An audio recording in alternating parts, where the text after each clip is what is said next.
Buntag. Samtang DCPO Chief, gila ang kontribusyon sa partner stakeholders atol sa 31st PCR month culmination. Suporta sa komunidad, peace and order, gipasiugda. Alas sa kumpleto detalye, katulad Marvin Ibano. XFM Report. Gipangunahan ni Davao City Police Office City Director Police Colonel Peter Madria ug sa DILG Davao City ang pag-ila sa nahimong kontribusyon sa nagkadaiyang partner stakeholders ngadto sa mga nagpadayong aktibidad sa kapulisan, ilabi na sa pagmintinar sa kahapsay ug kalinaw sa komunidad. Subay sa gilusad nga culmination program sa Police Community Relations Month celebration sa DCPO headquarters atol sa interview sa XFM Davao, gibutyag sa direktor nga dili makabut sa kapulisan ang pagpalapad sa mga serbisyo niini sa komunidad kung dili pinaagi sa tabang sa mga private partners o stakeholders. Itong PCR sa celebration natin, ito yung culmination.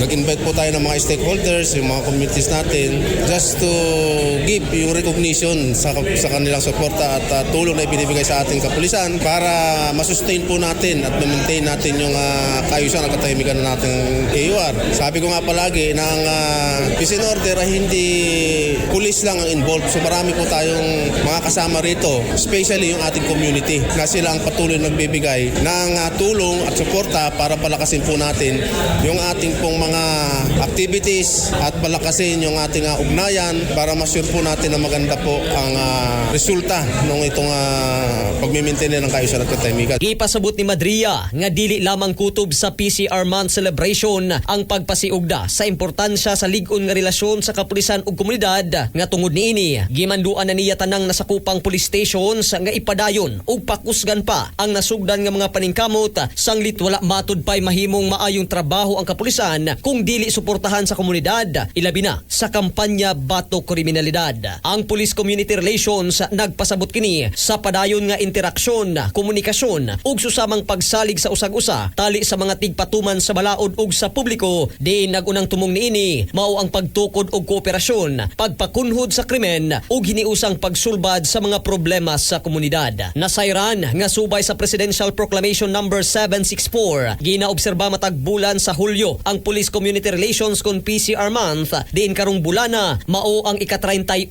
nga PCR month nga dunay temang sa bagong Pilipinas, ugnayang pulis at mamamayan, tapat, maaasahan at nararamdaman ng bayan. Mga katropa, aron kanunay kitang healthy, mag-Xanthone Vitamin C. Katropa mo sa balita sa Davao City, Marvin Ibano, XFM News. Premium D3.